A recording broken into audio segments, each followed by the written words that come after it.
অনেকদিন পরে নিজের বাড়িতে উপস্থিত হতে পেরে খুবই ভালো লাগছে আমার। আজকে মনে হচ্ছে অনেকদিন পরে নিজের পরিচিত মানুষগুলার মাঝে এসে দাঁড়াতে পেরেছে। প্রিয় উপস্থিতিবৃন্দ, আজকে সকাল থেকে এখানে এই যে মেডিকেল ক্যাম্পটি অনুষ্ঠিত হলো এবং এই মেডিকেল ক্যাম্পে আজকে যে চিকিৎসক বৃন্দরা উপস্থিত হয়েছিলেন, তাদের সময় দিয়েছেন, পরিশ্রম করেছেন এই এলাকার মানুষদেরকে বিনামূল্যে চিকিৎসা দেওয়ার জন্য। তার জন্য আমি তার চিকিৎসক বৃন্দকে কষ্ট করে এখানে আসার জন্য, সময় ব্যয় করার জন্য, কষ্ট করার জন্য আন্তরিকভাবে এলাকাবাসীর পক্ষ থেকে আন্তরিকভাবে আমি ধন্যবাদ জানাচ্ছি। এই যে আজকে যে কাজটি এখানে অনুষ্ঠিত হয়েছে, অর্থাৎ মানুষকে, কতগুলো মানুষকে যাদের পক্ষে হয়তো সম্ভব হয় না এরকম চিকিৎসা পাওয়া, অর্থাৎ মানুষকে সহযোগিতা করা বা সাহায্য করা বা তার বিপদে পাশে দাঁড়ানো, এই যে কাজটি, এইটি কেন করা হলো? দেখুন, এখানে আমরা যারা আজকে, আমি বলুন, আমার নেতাকর্মী যারা আছে, মঞ্চে যারা আছে, মঞ্চের বাইরে অনেক মানুষ উপস্থিত আছেন, যারা আমরা সরাসরি বাংলাদেশ জাতীয়তাবাদী দল বিএনপির রাজনীতির সাথে জড়িত। আমরা রাজনীতি কার জন্য করি? আমরা রাজনীতি মানুষের জন্য করি। অর্থাৎ দেশ এবং দেশের মানুষের জন্য আমরা রাজনৈতিক দল হিসেবে বিভিন্ন পরিকল্পনা গ্রহণ করি দলের পক্ষ থেকে। শিক্ষার বিষয়ে পরিকল্পনা গ্রহণ করি, নারীদের বিষয়ে পরিকল্পনা গ্রহণ করি, যারা বয়স্ক মানুষ তাদের ব্যাপারে পরিকল্পনা গ্রহণ করি, চিকিৎসার ব্যাপারে পরিকল্পনা গ্রহণ করি, ছাত্রছাত্রীদের ব্যাপারে পরিকল্পনা গ্রহণ করি, রাস্তাঘাট উন্নয়নের ব্যাপারে পরিকল্পনা গ্রহণ করি, কৃষকের ব্যাপারে বা কৃষির ব্যাপারে পরিকল্পনা, এরকম বিভিন্ন পরিকল্পনা গ্রহণ করি। এবং যখন একটি রাজনৈতিক দল সরকার গঠন করে, সরকারে যেতে সক্ষম হয় জনগণের সমর্থন নিয়ে, তারপরে পর্যায়ক্রমিকভাবে আমরা সেই পরিকল্পনাগুলোর কাজ বাস্তবায়ন করি। কিন্তু প্রিয় উপস্থিতিবৃন্দ, রাজনীতির পাশেও, রাজনীতিটাই তো মানুষের জন্য করা, সেই রাজনীতির পাশেও কিন্তু মানুষের কাজ করা যায়, মানুষের জন্য কাজ করা যায়। কারণ রাজনীতিও করি আমরা মানুষের জন্য, অর্থাৎ মানুষ কিন্তু মানুষের জন্য। আল্লাহ তাআলা আমাদেরকে সৃষ্টি করেছেন সৃষ্টির সেরা জীব হিসাবে, এবং সেই হিসাবে আমাদের দায়িত্ব হচ্ছে, যেমন একজন মানুষ যার পক্ষে সম্ভব, সে যেরকম আরেকজন মানুষ যার পক্ষে সম্ভব নয় তাকে সাহায্য করা, সহযোগিতা করা, একইভাবে মানুষের দায়িত্ব হচ্ছে পৃথিবীর তাবৎ আল্লাহর সৃষ্টি সকল কিছুর প্রতি যত্ন নেওয়া। এবং এই সকল বিবেচনা বোধ থেকেই আজকে থেকে প্রায় ২৭ বছর আগে জিয়া রহমান ফাউন্ডেশনের ভিত্তি প্রতিষ্ঠিত হয়। এবং তারপরে বিভিন্ন সময়ে বিভিন্ন কার্যক্রমে কিভাবে কি কি কার্যক্রম গ্রহণ করা হয়েছে, আপনারা কিছুক্ষণ আগে যে ডকুমেন্টারিটা দেখানো হয়েছে তার ভেতরে আপনারা দেখেছেন। এখন আজকে যেহেতু এখানে মোস্টলি চিকিৎসক বৃন্দ এখানে উপস্থিত আছেন, এখানে চিকিৎসা ক্যাম্প বা মেডিকেল ক্যাম্প একটি হয়েছে, আমি এই অনুষ্ঠানের যেই মূল বিষয়টি সেটির ভিতরে থেকে আমি সামান্য দু একটি কথা আপনাদের সামনে তুলে ধরতে চাই। প্রিয় চিকিৎসক বৃন্দ, সম্মানিত চিকিৎসক বৃন্দ, মঞ্চে উপস্থিত সম্মানিত অতিথিবৃন্দ এবং আমার সামনে উপস্থিত চিকিৎসক বৃন্দ সহ সম্মানিত অতিথিবৃন্দ সহ প্রিয় গ্রামবাসী, যেহেতু এটি আজকে মেডিকেল ক্যাম্প, এই জন্য মেডিকেল সংক্রান্ত বিষয় সংক্ষেপে আগামী দিন আল্লাহর রহমতে বাংলাদেশের মানুষের সমর্থনে বাংলাদেশ জাতীয়তাবাদী দল সরকার গঠনে সক্ষম হলে পরে, ইনশাল্লাহ সরকার গঠন করলে পরে, আমরা দেশের মানুষের চিকিৎসার জন্য কি কি করতে পারি সংক্ষেপে দু একটি আমি তার বিবরণ আপনাদের সামনে তুলে ধরতে চাই যে আমরা পরিকল্পনা গ্রহণ করেছি। এখানে কিছুক্ষণ আগে আপনারা শুনেছেন যে প্রিভেনশন, অর্থাৎ প্রথমেই যদি আমরা ব্যবস্থা গ্রহণ করি তাহলে কিভাবে রোগ বালাই এই বিষয়টিকে আমরা ঠেকিয়ে দিতে পারবো, এই প্রিভেনশন নিয়ে আমরা কাজ করছি। পৃথিবীর উন্নত দেশগুলোতে, সব দেশগুলোতেই, যেমন আমি যে যুক্তরাজ্যে বসবাস করছি, এই দেশে যে সকল নাগরিক বৈধভাবে এই দেশে বাস করে, যে কোনো নাগরিক তার যে কোনো রকমের চিকিৎসা এই দেশের সরকার বহন করে এবং চিকিৎসা ব্যবস্থা নেয়। প্রিয় উপস্থিতি বন্ধু, এই দেশে জনসংখ্যা হচ্ছে 7 কোটি, যুক্তরাজ্যে বাংলাদেশের জনসংখ্যা প্রায় 20 কোটি অন্তত। এই দেশের সরকারগুলো যদিও এই দেশটা ভূখণ্ড হিসাবে বড় কিন্তু জনসংখ্যায় ছোট, কিন্তু বাংলাদেশ ভূখণ্ড হিসাবে এই দেশের তুলনায়, যুক্তরাজ্যের তুলনায় ছোট হলো, জনসংখ্যার ভিত্তিতে অনেক বড়, বাংলাদেশ 3 গুণ বড়। কিন্তু এই যুক্তরাজ্যের সরকারও এই চিকিৎসা ব্যবস্থায় মানুষকে দিতে গিয়ে হিমশিম খাচ্ছে। তারা একটা ধনী দেশ, কিন্তু তারপরেও তারা হিমশিম খাচ্ছে। তাহলে চিন্তা করুন বাংলাদেশের কি অবস্থা হবে। আমরা তো এখনো সেরকম ধনী দেশ হতে পারিনি, এখনো আমরা মধ্যবিত্ত বা একটি গরিব দেশের কাছাকাছি আমরা হয়তো একটা দেশ। আমাদেরকে আরো অনেক দূর যেতে হবে, অনেক পরিশ্রম করতে হবে, দেশটাকে আমাদের গড়ে তুলতে হবে, আমাদেরকে সামনে এগোতে হবে। এখন কিন্তু এই যে চিকিৎসা ব্যবস্থা, বাংলাদেশে যদি 20 কোটি মানুষের, প্রত্যেকটা মানুষের তো চিকিৎসা পাবার অধিকার আছে, প্রত্যেকটা মানুষের। এই যে দেখলেন আপনারা একটু আগে যে ছবি দেখলাম আমরা ডকুমেন্টারিতে, আমরা দেখেছি যে দেখুন হাসপাতালের বারান্দাগুলোতে, হাসপাতালে বেড নাই, বারান্দাগুলোতে মানুষ শুয়ে আছে চিকিৎসা নেওয়ার জন্য। সেটি কেবিনের বারান্দা হোক, হাসপাতালের বারান্দা হোক, কি একটা করুণ একটা দৃশ্য এটা। এখন এই যে আমরা যতই হাসপাতাল তৈরি করি, যতই যা করি না কেন, অর্থনৈতিক অবস্থার উপর একটি চাপ পড়ে। এই যে মানুষগুলো আসছে, তাদেরকে চিকিৎসা দিতে হয়, ডাক্তার লাগে, নার্স লাগে, হসপিটালে বেড লাগে, অপারেশনের জিনিসপত্র লাগে, ওষুধপত্র সবকিছু লাগে। এখন যুক্তরাজ্যের মতন দেশ হিমশিম খাচ্ছে। হ্যাঁ, এখনো এদের দেশে বারান্দায় রোগী থাকে না, নিচে রোগী থাকে না, বিছানাতেই থাকে, তারপরেও তারা হিমশিম খাচ্ছে। এখন একটি রাজনৈতিক দল, যেই দলটি বিএনপি, যে একটি রাজনৈতিক দল, যেই দলটি মানুষের জন্য কাজ করতে চায়, আমরা চাই দেশের মানুষকে সুস্থ রাখতে, একই সাথে তাদেরকে স্বাস্থ্য সেবা পৌঁছে দিতে। সেই জন্য আমরা পরিকল্পনা গ্রহণ করেছি। এখানে বেশ কিছু মুরব্বী উপস্থিত আছেন, আমি সামনে যে প্যান্ডেল নিচে মানুষ বসে আছেন, বেশ কিছু মুরব্বী উপস্থিত আছেন।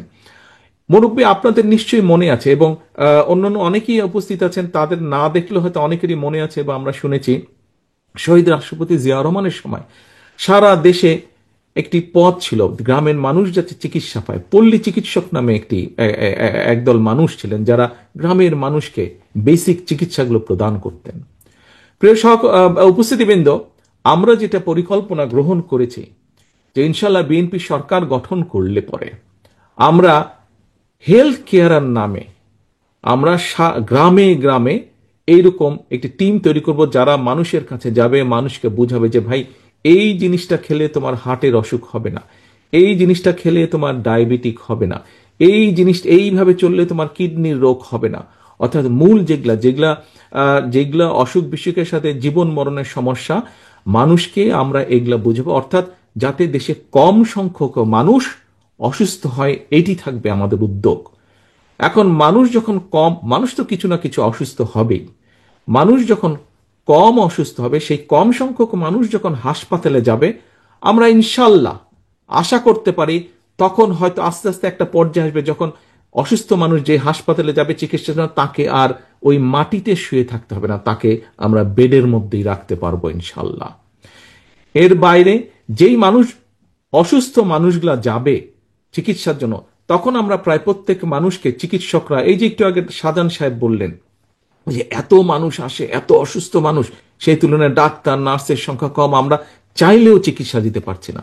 কিন্তু আমরা যদি কম সংখ্যক চেষ্টা করি, এবং তার ফলে যদি সরকারের চেষ্টার ফলে যদি কম সংখ্যক মানুষ অসুস্থ হয়, সেই অল্প সংখ্যক মানুষ যখন যারা অসুস্থ হবে হাসপাতালে, তাদেরকে বেটার ভালো চিকিৎসা দেওয়া সম্ভব হবে, ওষুধপত্র দেওয়া সম্ভব হবে। কাজেই আমাদের এইটি একটি লক্ষ্য আছে, আমরা হেলথ কেয়ার তৈরি করব। এই হেলথ কেয়াররা সারাক্ষণ তাদেরকে ট্রেনিং দেওয়া হবে, বেসিক অসুখ বিসুখ কিভাবে, গ্রামের মা বোনরা যারা সংসার দেখভাল করেন তাদের কাছে গিয়ে পরামর্শ দিবে যে কিভাবে পরিবারকে সুস্থ রাখতে হবে। আপনারা চিন্তা করে দেখুন, আমরা যদি আস্তে আস্তে একটা সুস্থ পরিবার তৈরি করতে পারি, আস্তে আস্তে সুস্থ পরিবার সম্মত একটা গ্রাম তৈরি করতে পারি, আস্তে আস্তে এরকম গ্রামের পরে উপজেলা একটা তৈরি করতে পারি যেখানকার অধিকাংশ মানুষ সুস্থ, আস্তে আস্তে একটি জেলা তৈরি করতে পারি যেখানকার অধিকাংশ মানুষ সুস্থ, আস্তে আস্তে একটি বিভাগ এবং আস্তে আস্তে আমরা একটি দেশ তৈরি করতে পারবো ইনশাল্লাহ, যেখানে অধিকাংশ মানুষ সুস্থ থাকবে। আসুন আমরা সেটি মিলে চেষ্টা করব ইনশাল্লাহ, সকলে মিলে। এবার আসুন আরেকটি বিষয়, আমরা দেশে একটি পলিসি নিতে চাচ্ছি, সেটি হচ্ছে প্রাইভেট অ্যান্ড পাবলিক পার্টনারশিপ। এখন এটি কি এমন, দেখুন আজকে এই যে আপনাদের এই আমাদের জেলায় বগুড়া জেলায় যে শহীদ জিয়াউর রহমান মেডিকেল কলেজ আছে, দেখুন এরকম একটা হাসপাতাল তৈরি করতে প্রায় 4 থেকে 5 বছর সময় লেগে যায়। তারপরে তো আরো বিভিন্ন জিনিস আছে, ডাক্তার জোগাড় করো, নার্স জোগাড় করো, মেশিনপত্র আনো। কিন্তু আমরা দেখেছি প্রাইভেট সেক্টর এই মুহূর্তে বাংলাদেশের বিভিন্ন হিসাব নিকাশ যা বলে যে সরকারি ব্যবস্থাপনায় যেই সবকিছু অবকাঠামো গড়ে উঠেছে, ইনফ্রাস্ট্রাকচারে অবকাঠামো গড়ে উঠেছে স্বাস্থ্য খাতে, ঠিক মোটামুটি সমান পরিমাণ অবকাঠামো গড়ে উঠেছে প্রাইভেট সেক্টরে। এখন ধরেন আমি একটা উদাহরণ দিই, ঢাকার পিজি হাসপাতালের নাম আপনারা শুনেছেন। সেই পিজি হাসপাতালে ধরেন একজন মানুষ গেল ক্যান্সারের চিকিৎসার জন্য। এখন এই যে ক্যান্সারের চিকিৎসা, সেখানে যে ক্যান্সারের মেশিন আছে, সেই মেশিন হয়তো 100 জন মানুষকে মাসে চিকিৎসা দিতে পারে, কিন্তু সেখানে 200 জন মানুষ লাইন দিয়ে আছে। এখন এই যে 200 জন মানুষ লাইন দিয়ে আছে, বাকি যে 100-র বাইরে যে আরো 100 জন আছে, এই 100 জনও তো মানুষ, তাদেরও তো চিকিৎসা পেতে হবে। আমরা একটি পলিসি গ্রহণ করতে চাচ্ছি, একটি প্রাইভেট হসপিটাল যাদের কাছে একটি মেশিন আছে, সেই মেশিনও 100 জনকে দিতে পারে, কিন্তু যেহেতু প্রাইভেট হসপিটাল সেখানে খরচ বেশি, সেখানে তো মাত্র 40-50 জন মানুষ যায়, বাকি 50 জন তাদের খালি থাকে, তারা সেই মেশিনে সার্ভিস দিতে পারে না, 50 জনের সিট খালি থাকে। আমরা যেটা করতে চাইছি সেটা হচ্ছে আমরা সেই হসপিটালের সাথে কথা বলবো, হিসাব নিকাশ করব তার কি খরচ হয়। আমরা ওই যে এখানে যে পিজি হাসপাতালে 100 জন বাড়তি আছে লাইনের মধ্যে, সেই 100 জনের থেকে 50 জন নিয়ে আমরা এই প্রাইভেট হসপিটালটাকে দিয়ে দিব, বলবো যে তুমি এর চিকিৎসা দাও, খরচ আমরা তোমাদেরকে দিব।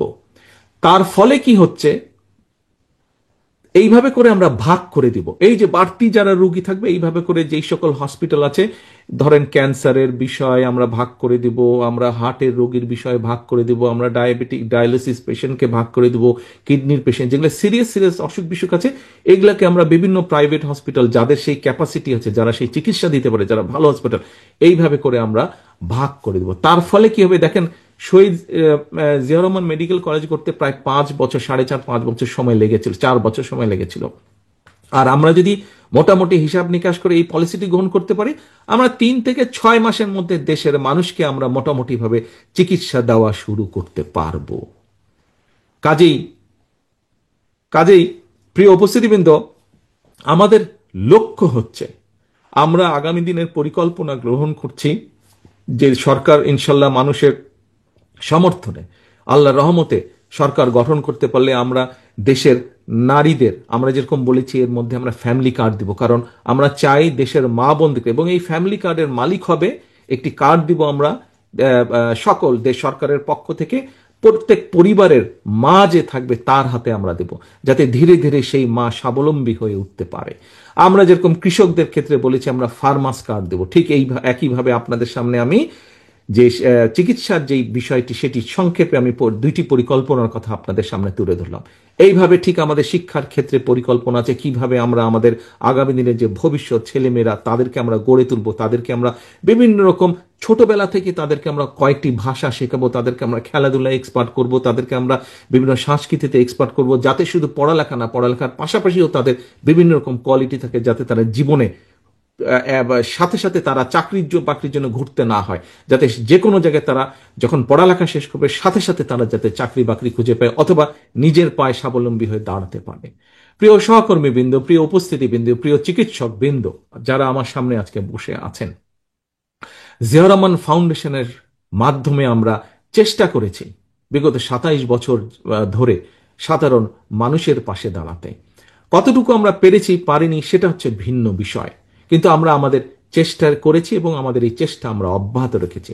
একটু আগে আমি বলেছি এখানে আমরা উপস্থিত অধিকাংশ মানুষ হয়তো আমরা বিএনপির রাজনীতির পাশে জড়িত। প্রিয় সহকর্মীবৃন্দ, আজকে এখানে যারা উপস্থিত আছেন, শুধু আপনাদের কাছেই আমি আহ্বান রাখছি না, আজকের এই অনুষ্ঠানের মাধ্যমে সমগ্র বাংলাদেশে শহীদ রাষ্ট্রপতি জিয়াউর রহমান, দেশনেত্রী খালেদা জিয়ার যত সৈনিক, বিএনপির যত নেতা কর্মী আছে, আসুন আমরা রাজনীতিটিকে আজ এমনভাবে গড়ে তুলি যাতে আমাদের রাজনীতির মাধ্যমে আমরা আমাদের এলাকার প্রত্যেকটি, যেই এলাকায় আছে প্রত্যেকটি সাধারণ মানুষের কাছে সাহায্যের হাত বাড়িয়ে দিতে পারি, সাধারণ মানুষের পাশে, যাতে করে আমরা তাদের বিপদে আপদে তাদের পাশে এসে দাঁড়াতে পারি। অর্থাৎ আমরা সাধারণ মানুষের পাশে তাদের আস্থার প্রতীক, তাদের বিশ্বাসের প্রতীক হিসেবে যাতে আমরা দাঁড়াতে পারি, সেইভাবে আসুন আমরা নিজেদেরকে গড়ে তুলি।